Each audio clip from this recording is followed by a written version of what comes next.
রাজশাহী থেকে ঢাকাগামী এসি বাসের ভাড়া বেড়েছে, তবে নন এসি বাসের ভাড়া বাড়ানো হয়নি। এ বিষয়ে আরও জানাতে আন্তজেলা বাস টার্মিনাল থেকে যুক্ত হচ্ছেন সহকর্মী বুলবুল হাবিব। বুলবুল, এই যে জ্বালানি তেলের দাম বাড়ার সাথে সাথেই বাসের ভাড়া বাড়ানো হলো, এটাকে আসলে কিভাবে দেখছেন মানুষ এবং কি প্রতিক্রিয়া তাদের, একটু জানতে চাইবো আপনার কাছ থেকে।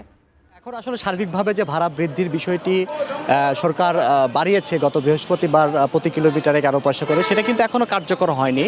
কারণ শুধুমাত্র ঢাকাগামী যে এসি বাস রয়েছে, দুইটা বাস, শুধু দেশ ট্রাভেলস আর গ্রামীণ ট্রাভেলস, এই দুইটা বাস তাদের এসি ভাড়া বাড়িয়েছে 1100 থেকে 1300 টাকা। এছাড়া নন এসি বাসের কোনো ভাড়া বাড়েনি, সেটা দূরপাল্লা এবং আন্তজেলা কোথাও কিন্তু ভাড়া বাড়েনি। আমরা যেমন আগের খবরে বলেছিলাম আন্তজেলা যে বাস পূর্বের ভাড়াতেই চলছে নন এসি। আমরা এখন যেহেতু রয়েছি এখানে আন্তজেলা বাস টার্মিনালের নদাপাড়া ভদ্রা মোড় এলাকায়, এখানেও আমরা খোঁজ নিয়েছিলাম যে আসলে এখানে কোনো ভাড়া বৃদ্ধি করেন নাই যেহেতু, এবং মালিক সমিতির সাথেও কথা বলেছিলাম, তারাও বলছেন যে আসলে আগের যে ভাড়া সে ভাড়াতেই নেওয়া হচ্ছে, এখনও ভাড়া বৃদ্ধির ঘটনা ঘটেনি। হয়তো আগামীকাল থেকে সে ভাড়া বৃদ্ধির বিষয়টি হতে পারে। তো আমরা যদি একটু জানি যে একটু যদি বলেন যে কত করে ভাড়া নিচ্ছেন, আগের ভাড়ায় আছে? আগেরটাই নিচ্ছি আমরা, আমাদের এখনও তালিকা আসেনি, ভাড়ার তালিকা আসলে আমরা আবার সেটা ভাড়া বেশি।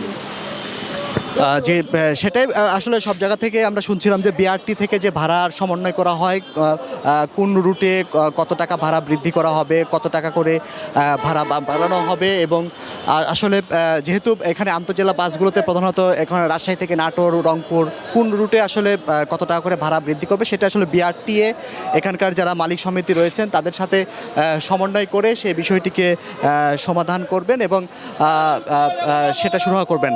আমরা যদি একটু জানি যে আপনি তো নতুন করে ভাড়া বৃদ্ধির ঘটনা ঘটছে, আপনি জানেন কিনা যে ভাড়া বাড়াবে আবার নতুন করে? আমরা তো রাস্তার চলাফেরা তেমন করি না, আজকে প্রথম, তো আজকে ভাড়া একটু বেশি চাচ্ছে। যেমন আগে 30 টাকা করে নিত আমাদের ওখান থেকে এই অটোলা তো সিএনজি, সে ভাড়া আজকে 40 টাকা, এরকমভাবেই ধরেন বাড়ছে। ধন্যবাদ আপনাকে। তো আসলে আমরা যে কার্যকরভাবে যে ভাড়া বৃদ্ধি, সেটা হয়তো বা আমরা আগামীকাল থেকে এখান থেকে শুরু হবে তানিয়া।